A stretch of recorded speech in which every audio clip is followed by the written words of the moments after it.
Ya, assalamualaikum warahmatullahi wabarakatuh. Kembali lagi bersama kita. Kenalkan dulu nih, nama saya Nurani dan teman saya Rizas. Iya. Nah, kali ini jujur nih Bu, banyak banget masyarakat awam nih, terutama yang masih bingung dengan autisme. Jadi, topik yang bakal kita bahas kali ini tuh tentang ciri-ciri autisme.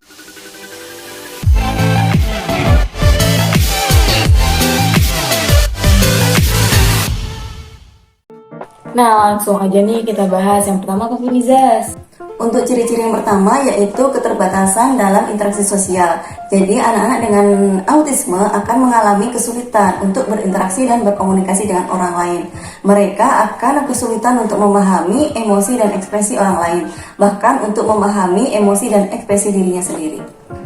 Nah, yang kedua itu perilaku yang berulang-ulang. Misalnya kayak anak selalu berputar-putar atau jalan mondar-mandir itu. Atau bisa juga mengulangi kata yang sama atau disebut juga dengan ekolalia. Saking maaf.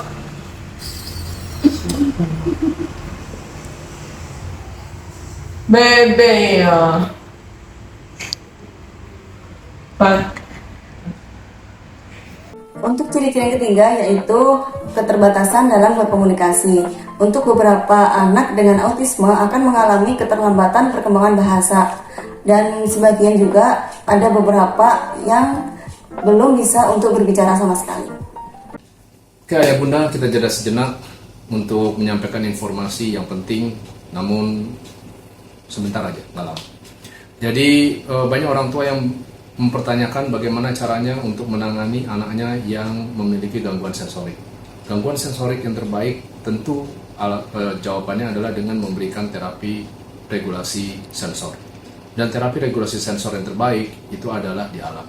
Itulah sebabnya TML telah mendesain suatu tempat yang disebut sebagai TML Farm, di mana di sana setiap anak dapat kemudian meregulasi sensornya secara baik. Kenapa? Karena semua stimulasi itu bisa dirasakan, bisa dilihat, bisa didapatkan oleh masing-masing anak sesuai dengan kebutuhannya. Sebelum mengikuti terapi alam, masing-masing anak dilakukan assessment, dengan demikian kurikulum untuk masing-masing anak berbeda-beda. Jika Anda ingin tahu lebih lanjut mengenai terapi alam yang dilaksanakan di TML, Anda dapat menghubungi nomor yang ada di bawah ini. Sekarang, kita balik lagi ke video.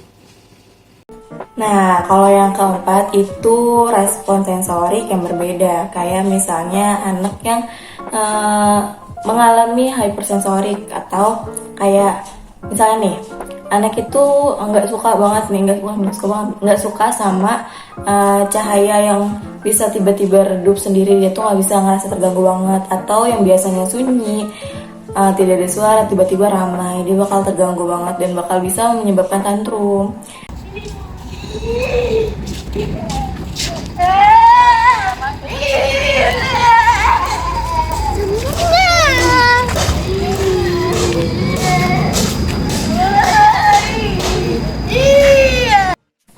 Yang kelima adalah keterbatasan dalam keterampilan motorik. Jadi, anak-anak dengan autisme akan kesulitan untuk koordinasi motorik atau perilaku yang berulang, misalnya mengayun-ayun atau mengayun-ayunkan badannya.